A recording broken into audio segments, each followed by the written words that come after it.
आज हम सीखने वाले हैं स्थानीय मान और अंकित मान। नवोदय विद्यालय की क्लास 6 की प्रवेश परीक्षा के लिए फॉर्म भरे जा रहे हैं, तो बेहतर यह है कि अभी से तैयारी शुरू कर दी जाए। आज हमने टॉपिक लिया है स्थानीय मान और अंकित मान। चलिए जानते हैं स्थानीय मान के बारे में। स्थानीय मान किसी संख्या में किसी अंक का वह स्थान होता है जो इकाई, दहाई, सैकड़ा, हजार यानी कि उसके स्थान पर निर्भर करता है। देखिए नीचे एक संख्या लिखी है 4,62,574। इसमें 6 का स्थानीय मान कितना है? तो 6 का स्थानीय मान देखिए कैसे निकालेंगे। तो 6 के स्थानीय मान के लिए हमने लिख लिया 6। अब ये देखिए कि 6 किस स्थान पर है, इकाई, दहाई, सैकड़ा, हजार, 10,000। तो हमने 10,000 से गुणा कर दिया, तो 6 का स्थानीय मान हो गया 60,000।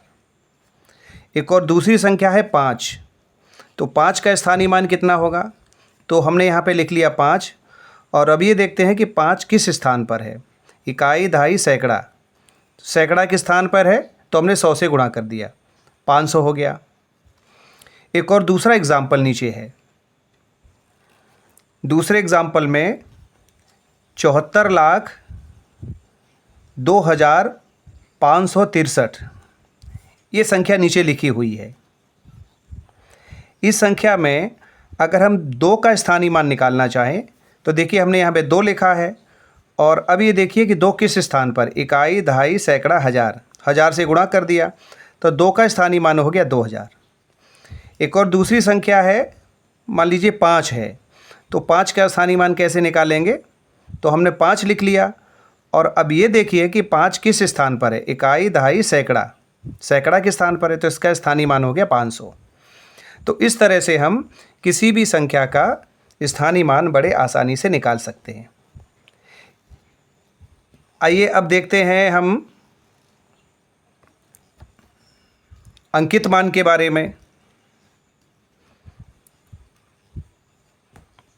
तो अंकित मान क्या होता है? अंकित मान किसी संख्या में किसी अंक का वास्तविक मान होता है, चाहे वह किसी भी स्थान पर हो। ये उससे थोड़ा सरल है। जैसे मान लीजिए हमने ये एक संख्या लिखी 6,765। तो इसमें 7 का अंकित मान क्या है? वो जिस स्थान पर है वही उसका अंकित मान है। 7 का अंकित मान हो गया 7। दूसरी संख्या दे रखी है 6। तो 6 का अंकित मान क्या होगा? वो किस स्थान पर, इससे मतलब नहीं, वो जिस जगह पर है वही उसका अंकित मान है। तो 6 का अंकित मान हो गया 6। तो इस तरह से हम स्थानीय मान और अंकित मान दोनों के प्रश्नों को हल कर सकते हैं। आइए बात करते हैं, अभी हमने स्थानीय मान और अंकित मान के प्रश्न नवोदय में किस तरह के आते हैं। कोई एक संख्या दे रखी होती है और उसमें पूछा जाएगा कि इसका स्थानीय मान और अंकित मान में क्या अंतर है, दोनों के मानों में क्या अंतर है, या दोनों का योग कितना है। एक संख्या लिखी है 3,76,256। मान लीजिए हमें इसमें निकालना है 6 का स्थानीय मान और 6 का ही अंकित मान, दोनों का अंतर निकालना है। तो पहले हम क्या करेंगे, पहले हम निकालेंगे 6 का स्थानीय मान। तो 6 का स्थानीय मान देखो कैसे निकलेगा, 6 और 6 किस स्थान पर, इकाई, दहाई, सैकड़ा, हजार। तो इंटू 1,000। तो 6 का स्थानीय मान हो गया 6,000। दूसरा एक और 6 है, इसका हमें निकालना है अंकित मान, फेस वैल्यू। तो 6 का जो अंकित मान है वो 6 ही रहेगा, 6 का अंकित मान 6 रहेगा। प्रश्न ये आता है कि किसी संख्या में किसी अंक का स्थानीय मान और अंकित मान निकलवाना है और उसका अंतर निकालना है। तो अब इन दोनों का अंतर क्या होगा? 6,000 में से 6 घटा दीजिए तो इसका उत्तर आ जाएगा। 6,000 में से हमने 6 घटा दिया तो इसका उत्तर आ गया 5,994। अब अगर वो ये कहता है कि इसी प्रश्न में कि 6 का स्थानीय मान और 6 के अंकित मान का योग कितना होगा, तो आप इन दोनों को जोड़ दीजिए। तो इन दोनों का जो योग है वही इसका उत्तर हो जाएगा।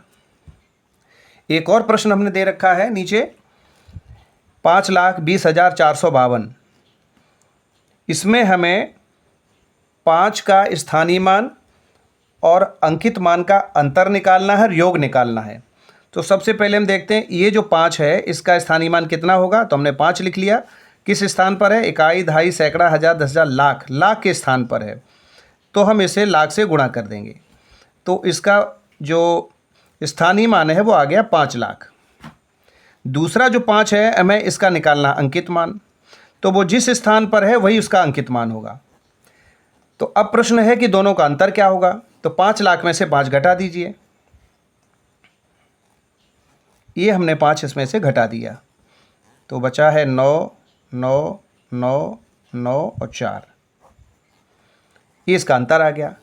अब अगर वो ये पूछ लेता है कि 5 के स्थानीय मान और 5 के अंकित मान का योग कितना होगा, तो आप इन दोनों संख्याओं को जोड़ दीजिए। तो इनको जोड़ देना है। 5, 0, 0, 0, 0, 5, ये इनका योग हो गया। तो इस तरह से हम स्थानीय मान और अंकित मान पर आधारित प्रश्नों को आसानी से कर सकते हैं। मेरी उम्मीद है कि आपको ये समझ में आ गया होगा। अगर वीडियो अच्छा लगा हो तो फॉलो और लाइक ज़रूर कीजिए।